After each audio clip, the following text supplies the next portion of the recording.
Hello, everybody. This is Card Guy Chris Ellis. For Collectible Chris, And we're here to talk to you about. our Mount Rushmore of franchises from the Brewers to the Cardinals to the Cubs to the Diamondbacks to the Dodgers, and we'll also be discussing other things while we're doing this. So, just gonna be a straightforward episode. We started the franchise a couple weeks ago. We just decided to take a week off. So yeah.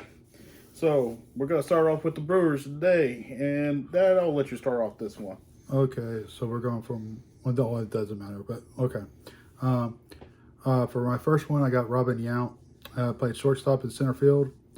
A Hall of Famer, 2-time MVP, 3-time All-Star, Gold Glove, 3-time Silver Slugger, and MLB Player of the Year. Good player, very versatile. Him and Paul Molitor made up those good teams for a while. I agree. I got on number two, but the very first brewer I thought of was Prince Fielder. 283 batting average, same home runs as his dad, which is the ironic thing. 319 home runs, 6-time All-Star, 2-time home run derby champ, 3-time Silver Slugger, and a All-Star MVP. Just when he was a Brewers, he was a monster. Before he got traded, he was just a beast, and then when he got traded, he got hurt. Injuries piled on, and then he just turned into DH. Just neck injuries just ended his short career. Potentially a Hall of Famer. Just a young career that just ended too quickly. Yeah, my next one I got is Paul Molitor, DH, third base, second baseman, Hall of Famer, 7-time All-Star. He was a 1993 World Series champion with the Blue Jays. Was a 4-time Silver Slugger, World Series MVP, and he also won Manager of the Year. Has one of the higher percentages in the Hall of Fame that DH than a lot of other people. But he was a third baseman and a second baseman. So, along with 3,000 hits. He had 3,000 hits. A good player. I mean, he was definitely a Hall of Famer. So, go ahead and go with yours. My number two was Robin Yount. Just a story for the 80s and 90s. Like you said, 285 batting average, 251 home runs. Also part of the 3,000 hit club with 3,142 hits. Your number three? Rollie Fingers is my number three. Relief pitcher, Hall of Famer, MVP, Cy Young Award winner. He was a 7-time All-Star, a 3 times World Series champion, a World Series MVP, and he was a 4-time World AIDS Relief Award winner for best reliever in his league. So, no, I can agree to that. My third one was Paul Molitor. 306 batting average, 234 career home runs, and part of the 3,000 hit club with 3,319 hits. My fourth one, I was going out there for a little bit, but this guy actually did really have a good career. He's overlooked a little bit in the 80s. Cecil Cooper, who was the first baseman. He was a 5-time All-Star. He was a 2-time Silver Slugger, and two-time All-Star and a 3-time Silver Slugger. So, yeah, he had a. No, hold it. No, he's a 5-time All-Star. 5-time All-Star, 2-time Silver Slugger. I'll have to look on the other, because for some reason I have 2 and 3, and I don't think that's right. But he definitely was a 5-time All-Star, and he was a multiple Silver Slugger winner. So, let's choose your number 4. My number 4, I have to go with an active player, considering the fact of how well he did for the Brewers. Josh Hader, 262 career ERA, 170 saves, 675 strikeouts, 5-time All-Star, all with the Brewers, also a 3-time Hawkman reliever. Good. Yeah, I could see that. Okay, we got the Cardinals next. All right, you want me to go first on that one? That's fine. I had to say Albert Pujols to go number 1. Career 296 batting average, 703 home runs, 3,384 hits, 3-time MVP, Rookie of the Year, 11-time All-Star, 2-time World Series winner, 2-time Gold Glover, and a 6-time Silver Slugger winner. Can't say nothing about Albert, even though his career was half and half with the Cardinals and the Angels. But when people thought of Cardinals and people facing the Cardinals. So there was one bat you had to worry about, and that was Albert Pujols. Yeah. My first one I picked was Stan Musial, outfielder, first baseman, Hall of Famer, 3-time MVP, 24-time All-Star, 3 World Series champion, 7-time batting title, and he was a 2-time MLB Player of the Year.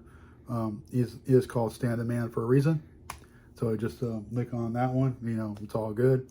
I mean, you could go either Stan, Albert, but number 2, who did you go with? Number 2. Number 2, I chose Stan the Man. Okay. And to add to the statistics, 331 batting average, 475 home runs, and part of the 3,000 hit club as well with 3,630 hits. Yep. My number 3, we're on, right? This is number 3 now? Yeah. Well, number 2. My number. Your number 2, yeah. My number 2 is Bob Gibson, starting pitcher, Hall of Famer, obviously, MVP, 2-time Cy Young, 9-time All-Star, 2-time World Series, 9-time Gold Glover, 2-time World Series MVP. He won an ERA title. Also, the mound was changed because of this man. Yeah. So, yeah, obviously, if you change the game, obviously should be on someone's Mount Rushmore. Just a fearsome hitter, pitcher. He could do whatever he wanted to hitters. So that was my number 2. Well, my number 3 is Bob Gibson. And to add to the career totals, 251 wins, 174 losses with a 2.91 ERA with 3,117 career strikeouts. Yep. My 3, we already went through his accolades and went with my son's number 1. Albert Pujols played first, left field, and third base. A lot of people don't realize that he was a left fielder and third baseman before he moved to first for the Cardinals. Of course, he was a 3-time MVP. He won the Rookie of the Year, was 11-time All-Star. I mean, he was a 3-time MLB most valuable player. He won an NLCS MVP. I mean, he won a batting title, obviously. He won 6 Silver Sluggers, 2 Gold Gloves. Man was an all-around performer, probably one of the best right-handed hitters in baseball we'll see in a long time. He was my number 3. I respect that. Number 4, you can go either or with anybody. I almost said Ozzie Smith, but I went with the better defender. I'm going with Yadier Molina for my 4th guy on the Mount Rushmore Cardinals. Career 277 batting average, 176 total home runs, 2,168 hits. For a catcher, he was a 10-time All-Star, a 2-time World Series winner along with Pujols, a 9-time Gold Glove winner. Did win the Silver Slugger once, but he was also a 4-time Platinum Glove winner. So between him and Ozzie, it's just that Ozzie is a legend. Yeah. Don't get me wrong. But Molina, when it came to defense, if we're saying defensively, Molina was better. Ozzie Smith is my number 4. I didn't even see your list. Yeah, he's a Hall of Famer, of course. 15-time All-Star. If you look at his All-Star, you look at the most votes ever as an All-Star and who won the most votes for the years that he made the All-Star. Majority or not, he was the most popular player, so he won a lot of those. Of course, he won the World Series with the Cardinals. 13-time Gold Glover. He won a Silver Slugger, and he was an NLCS MVP. And most people remember the home run he hit in the NLCS back in the 80s. So Ozzie Smith is, of course, my number 4, the Wizard. Okay. We got the Cubs now. Cubs. You want to go first on that one, Dan? Yeah, I'll go first. My number 1 for the Cubs was Ryan Sandberg, second baseman, and he also played some third. He was a Hall of Famer, MVP, of course, 10-time All-Star. He had won the Home Run Derby, 9-time Gold Glove, 7-time Silver Slugger, and he was an MLB Player of the Year.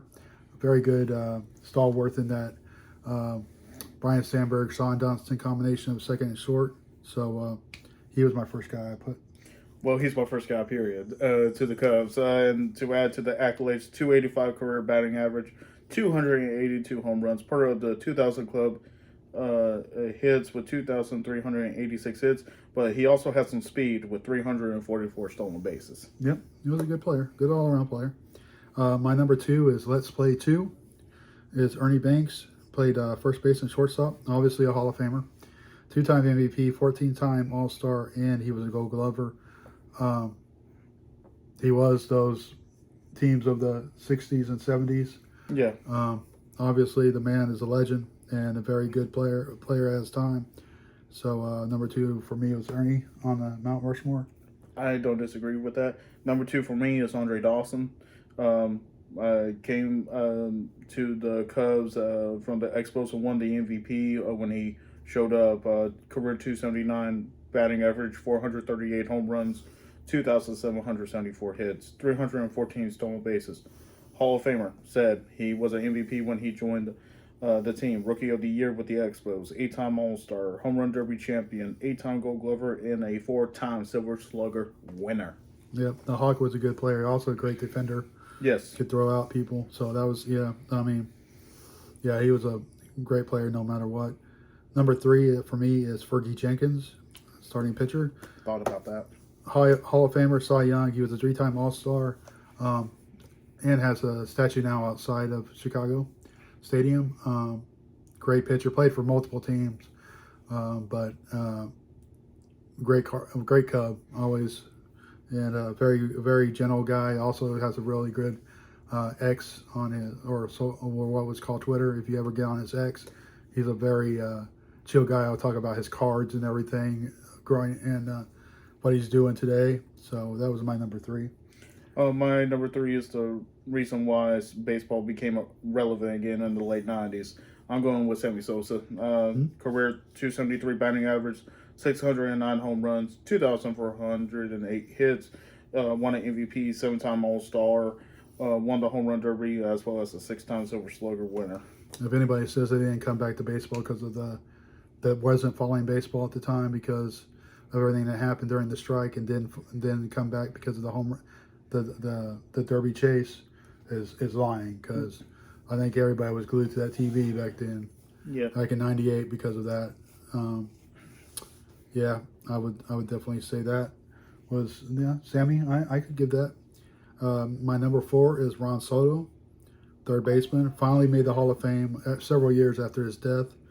He was a 9-time All-Star, a 5-time Gold Glover. Him and Brooks Robinson were pretty much labeled the same way. Good defensive third baseman, had good pop, but Ron was also part of those Ernie Banks teams too. So yeah, those are my 4 there. What's your 4th? My 4th is going to be Ernie Banks. And to add to his accolades that Dad mentioned earlier, career 274 batting average, 512 home runs, 2,583 hits, and of course the Hall of Fame and all that. So yeah, Ernie.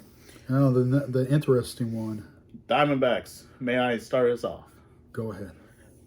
Number 1, I have to give to the MVP of the World Series, as well as one of the greatest bird exploders of all time. I'm saying Mr. Randy Johnson. Career 303 wins to his 166 losses, 3.29 ERA, with 4,875 strikeouts. Of course, a Hall of Famer, a 5-time Cy Young winner. He did win the Triple Crown as well, a 10-time All-Star. Was part of that World Series team with the Diamondbacks. Co-World Series MVP, along with another teammate of his who he shall not be named, and he's also a 4-time ERA title winner. Yes. My number 1 is your same as number 1. Okay. We both got Randy Johnson. Obviously, all his statistics have just been told. Obviously, you could easily put him as a Mariner, but Randy as a Diamondback, and what he did for that team and everything is probably going to be definitely number 1. So I give my number 1 to him. So my number 2 then. Yep. I have to give it to his teammate. Not his but his teammate, Mr. Luis Gonzalez. 283 batting average with 354 home runs, 2,591 career hits, a 5-time All-Star, a Home Run Derby champ winner, part of that 01 World Series team, and also won a Silver Slugger, along with the Arizona Diamondbacks. Well, my number 2 is the same as your number 2. Luis Gonzalez had probably the biggest hit for the Diamondbacks when they did that dribble past Mariano Rivera against the Yankees. So yeah, my number 2 is the same. So who you got for number 3? Number 3, I'm going to go with a player we both kind of admired, especially when he became a Brave. I'm going with Mr. Justin Upton as a third for the Diamondbacks. Mount Rushmore, career 261 batting average, 325 career home runs, a 4-time All-Star, as well as a 3-time Silver Slugger winner. I went with Steve Finley, who played Ooh, center field okay. with them. 2-time All-Star World Series, and he had 5 Gold Gloves. Notably, though, he was a big-time angel early in his career, but I almost went with Finley, I'll admit. I almost went with Upton. Okay. So, but Steve Finley's my number 3. I think a very good player. Who's your number 4? My number 4 is a very underrated pitcher that just got doused with injuries. I'm talking about Brandon Webb. 87 career wins to 62 losses, a 3.27 ERA, 1,065 strikeouts. He won the Cy Young along with the Diamondbacks, as well as was a 3-time All-Star with the Diamondbacks. Yep. I went with the catcher that used to catch him. Oh. I went with Miguel Montero. Oh, okay. 2-time All-Star, won the World Series, of course, in 01. Guy was or he might have won it with somebody else, but he might have been a Cub at that time. But okay, but Montero was a great catcher for them. Good behind the plate for several years. So that was my top 4 on that one. So we got the Dodgers. I think this will be an even more interesting one. Yep. So I'm going first, right? Yes, sir. Go ahead. Go with your Well, number 1. my number 1 is probably the one that changed baseball for the rest of his time. From the Negro Leagues. I also played at UCLA, a 4-team sports superstar. Jackie Robinson, who played second, third, and first. He was a Hall of Famer. MVP, Rookie of the Year, of course. He won a 7-time All-Star. He won a World Series and a batting title. That's who I'm going with on that one. I agree. Number 1 to me was Jackie Robinson as well. 313 career batting average, 141 home runs with 200 stolen bases. Yep. So, like you said, changed the game, and along with that organization that just changed the way baseball thought, and we want to have as much diversity in baseball today without the Negro Leagues and without the international stars. So. Yeah. Number 2, I went with Sandy Koufax, starting pitcher, Hall of Famer. Okay. MVP, 3-time Cy Young, 3-time Triple Crown winner, 7-time All-Star. Won 4 World Series as a 2 World Series MVP, 5 ERA titles, and 2 MLB Player of the Years. His career didn't actually catch up until his second part of the career, technically, because the first part he really wasn't the Sandy Koufax that everybody knows today. I still think the better left-handed pitcher is Warren Spahn. You can just look at the numbers. But I'm not saying Sandy Koufax was bad or anything. I'm just saying statistically, Spahn was better. So, who you got number 2? Sandy Koufax, with 165 wins, 87 losses, a 2.76 ERA, as well as 2,396 career strikeouts. My number 3 is running for the Senate right now in the state of California to go to Washington. He's Steve Garvey. He played first and third base. Played for the Dodgers and the Padres. MVP, 10-time All-Star, World Series, won 4 Gold Gloves. He was a 2-time NLCS MVP, and he won 2 All-Star MVPs.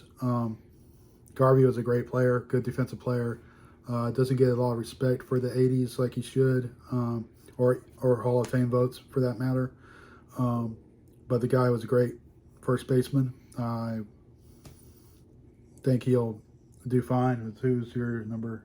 My number 3, I'm going a different route. Still a Hall of Famer in his right. I'm going with Mr. Duke Snider. I almost went with Duke. Career 295 batting average with 407 home runs, 2,116 hits. Hall of Famer as well, 8-time All-Star and a 2-time World Series winner. And if y'all are looking for older cards to collect, especially Dodgers, Duke Snider's cards are actually affordable as well, especially 57 tops. So. Yep.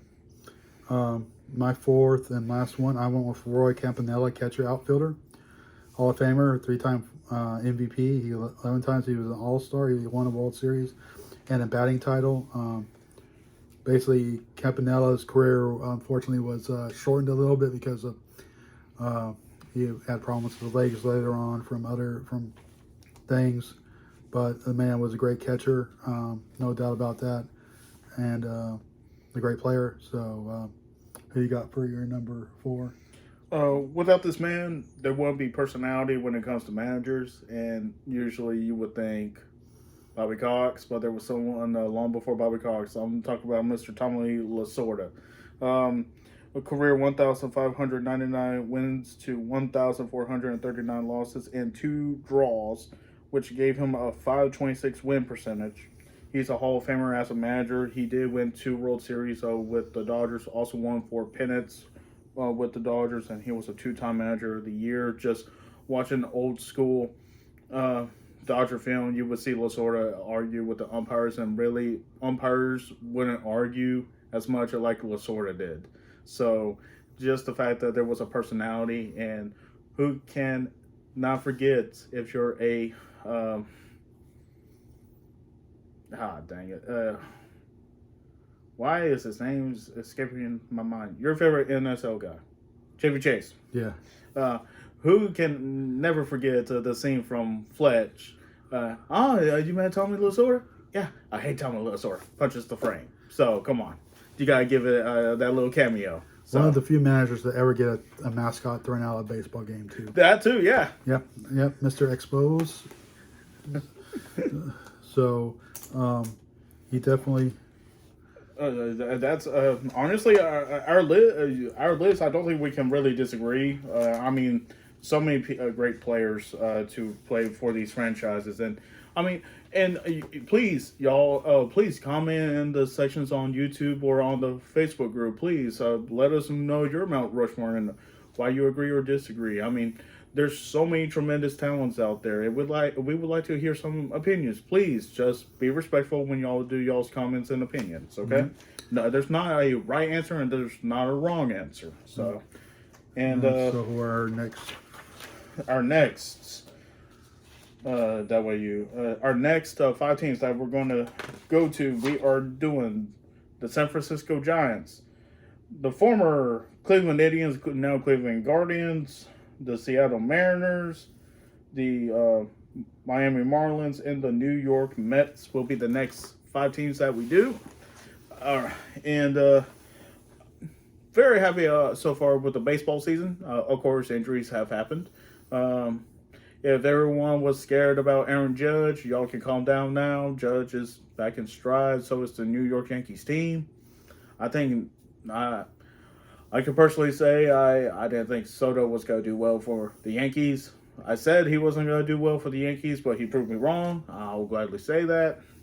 I'm very happy that the A's are no longer the worst team in the league. I mean, I think everyone's kind of happy about that, honestly. Yeah, I think it's good for teams to be. I think they got a good young. They got that pitching stuff and that relieving. They can just get the hitting to go with that. I mean, they're going to be scary if they can keep that team. Especially if Soderstone and Geloff go off. Yep. And we really haven't had any big trades yet at the beginning of the season, which actually no, it's just minor stuff for money. Yeah, exactly. Because really the biggest trade right now has been a Rise. Well, yeah, with the Marlins to the Padres. Yep. Yeah, it's still dumb. Sorry. Miami screwed the pooch on that one.